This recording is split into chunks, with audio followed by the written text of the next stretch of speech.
Hello dear friends, मैं हूं आपका अपना दलजीत और मैं आज आपको दिखाने वाला हूं ये पनीर और मशरूम जो हैं इन्हें मैं कैसे रोस्ट करता हूं। और या यूं कहिए कि मैं इन बेल पेपर्स के साथ मशरूम्स और पनीर को एयर फ्राई करूंगा। बहुत आसान है। एक कोट है, don't teach your son to eat the fish, teach your son to catch the fish. So अगर वो मछली पकड़ लेगा तो फिर वो बना के खा भी लेगा।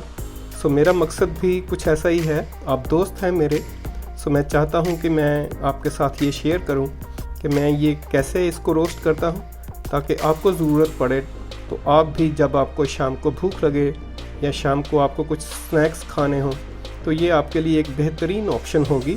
बहुत कलरफुल, ब्यूटीफुल और टेस्टी भी, और बहुत आसान, क्योंकि मेरा मकसद ही यही है कि कुकिंग को इतना आसान बनाया जाए कि सबका मन करे कि वो खुद बनाएं, खुद पकाएं, और जो अपने हैं उनके और जिनको वो प्यार करते हैं उन्हें भी एक अच्छा खाना खिलाएं, वो भी घर पे।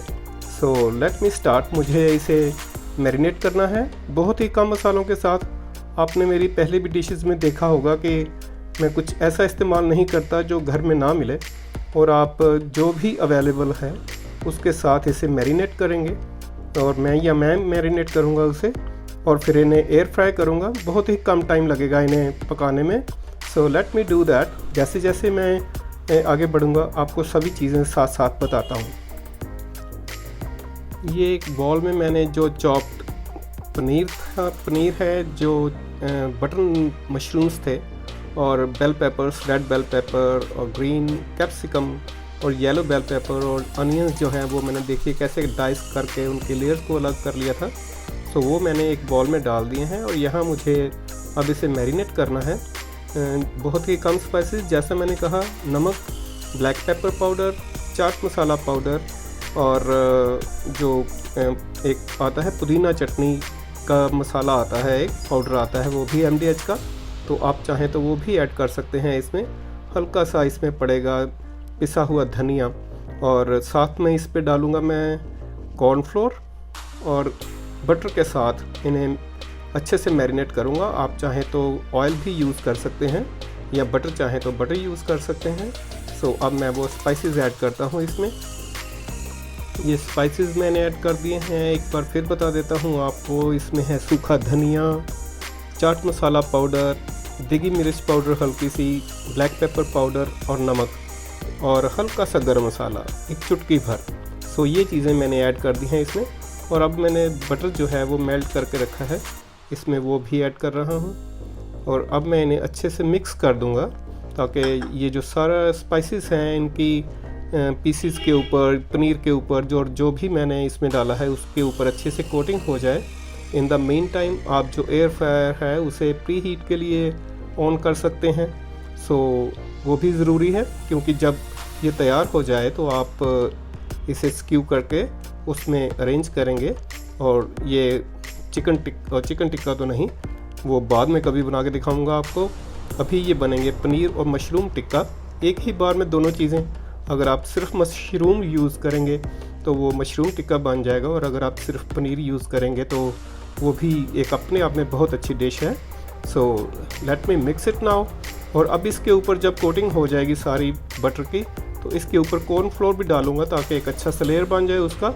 और जब मैं उसे रोस्ट करूं या एयर फ्राई करूं तो एक क्रिस्पी टच भी आए। So let me do that now. जब तक मैं वो सभी मसाले उसमें मिक्स करता हूं तब तक मैंने इसे प्री हीट पे लगा दिया है। सो इसे ऑन किया है, तो अब इसका मोड पे जाऊंगा तो ये आया है 200 डिग्री, लेकिन मुझे इससे पे नहीं, मुझे 180 डिग्री पे इसे रोस्ट करना है। और मिनट जो है इसे पहले प्री हीट करना है। सो 5 मिनट के लिए मैंने फिक्स कर दिया है इसे प्री हीटिंग के लिए। सो जैसे ही इसे ऑन करता हूँ प्री हीटिंग का सिस्टम शुरू हो गया है। एक तरफ जब वो एयर फ्राई है वो प्री हीट हो रहा है, तो यहाँ मैंने इन मसालों को मिक्स कर दिया है, ये देखिए। और इसके ऊपर अब मुझे डालना है कॉर्नफ्लोर, एक लेयर बनाने के लिए उसकी भी। ये अब मैं इसके ऊपर डाल रहा हूँ कॉर्नफ्लोर, तकरीबन 1-1.5 चम्मच। सो ये मैंने डाल दिया है, और अब इसे भी अच्छे से मिक्स कर दूँगा। लुक एट दिस, ये अच्छे से मैरिनेशन हो गई है इसकी, पनीर की और मशरूम की और कैप्सिकम जो हैं उसकी। और अब मैं इन्हें एक स्क्यूअर में अरेंज करूँगा और बाद में इसे रखूँगा एयर फ्रायर में, और ये बन जाएगा एक तरह से दोनों ही चीज़ें, जैसे मैंने कहा कि साथ है मशरूम और पनीर, तो ये बन जाएगा mushroom paneer tikka. Look at this, जो मैरिनेट किया था मैंने मशरूम और पनीर को, उसे मैंने, और या बाकी कैप्सिकम को, वो सभी को अब मैंने स्क्यूअर्स में अरेंज कर दिया है। और अब ये जाएंगे एयर फ्रायर में टिक्का बनने के लिए या रोस्ट होने के लिए। सो वो जो एयर फ्रायर है वो भी प्री हीट हो चुका है, और अब मुझे इसे, ये जो स्क्यूअर्स हैं, इसे एयर फ्रायर में अरेंज करना है। Look at this, I have arrange the squares in the air fryer bucket, और अब इसे मुझे चलाने के लिए it is gone in now. So मैं इसका जो टाइमर है वो 10 मिनट पे फिक्स कर रहा हूँ। लुक एट दिस, ये 10 मिनट पे है और अब इसे ऑन कर दिया है। और अब जैसे इसकी ज़रूरत पड़ेगी 10 मिनट के बाद, फिर उस हिसाब से इसका टाइम बढ़ाऊँगा। सो अभी पहले 180 डिग्री फॉर 10 मिनट्स, इसके लिए मैंने ये सेट किया है इसका टेम्परेचर और टाइम। और उसके बाद जैसे ही रिज़ल्ट इसका होगा या जैसे भी इसकी कंडीशन होगी, उस हिसाब से टेम्परेचर अगर बढ़ाना या कम करना पड़ा तो वो करूँगा। Look at this, the fix time is over, और मैं इसे खोल रहा हूँ अब। Wow, look at this, these are being roasted very nicely. लेकिन अभी थोड़ा सा मैं इसे और करूँगा 2 या 3 मिनट के लिए, और फिर मैं इसे डायरेक्ट फ्लेम के ऊपर भी रोस्ट करूँगा ताकि थोड़ा स्मोकी फ्लेवर भी आए। So let me do that now. It's going in once again for few minutes. So it is done. I am fixing its time once again for 3 minutes. It is turned on, so let me do that, and after that I will roast it on directly on the flame. The time is over again. Yes, here it comes. So ये जो है mushroom और पनीर टिक्का जो roast हो गए हैं इसमें, और अब मैं इसे डायरेक्ट फ्लेम के ऊपर रोस्ट करता हूँ। सो वो भी इसके लिए बहुत अच्छा है क्योंकि स्मोकी फ्लेवर जो होता है वो इसका जायका जो है वो एकदम से बदल ही देता है। तो ये अब तैयार है, एयर फ्रायर का काम ख़त्म है यहाँ पे। आप चाहें तो इसे ऐसे भी सर्व कर सकते हैं, लेकिन अगर फ्लेम पे थोड़ा वो एक ट्रिक करेंगे तो इसका टेस्ट और बढ़ जाएगा। इनको फ्लेम पे रोस्ट करने से पहले थोड़ा ऑयल से इसकी ब्रशिंग कर रहा हूँ ताकि ये बिल्कुल ड्राई ना हो जाए।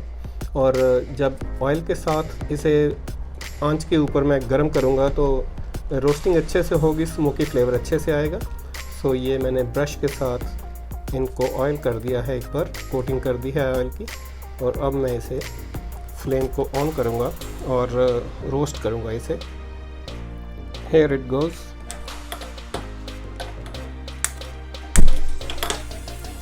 और ऐसे आप इसे जब चिकन टिक्का भी आप बनाएं तो ऐसे ही उसे आप स्मोकी फ्लेवर दे सकते हैं। अदरवाइज़ भी खाएंगे तो अच्छा लगेगा, लेकिन इसको अगर ये टच एक दे दें तो इसका जायका बदल जाता है, जैसे मैंने पहले भी कहा आपसे। So it is done now from my side and these are ready to be served. Be careful when you are doing all side things, क्योंकि ये चीज़ें ध्यान रखने वाली होती हैं। अब आँच को बंद कर दें। ये हो गया, ये तैयार है अब सर्व होने के लिए। सो मैं इसे सर्व कर रहा हूँ पुदीना चटनी के साथ। Look at this, isn't it beauty. So ये चीज़ों पे हम बाज़ार में कितने पैसे खर्च कर देते हैं जब कभी बाज़ार में खाने का मौका मिले या हम स्पेशली जाते हैं, लेकिन बहुत आसान है अगर आप ये चीज़ें घर में भी करें। थोड़ी सी कोशिश करनी है आपको, कुछ भी मुश्किल नहीं है। अगर मैं कर सकता हूँ तो आप तो ज़रूर ही कर सकते हैं, क्योंकि अगर मैंने सीखा है आप सब से तो आप भी इसे ट्राई कीजिए। So it is over now, let me serve it, क्योंकि ठंडा अगर हो जाएगा तो मुझे डांट पड़ेगी। So it is done now, do it yourself और come to me, I am here for you, here I am signing out. आपका अपना Diljit. Thank you very very much.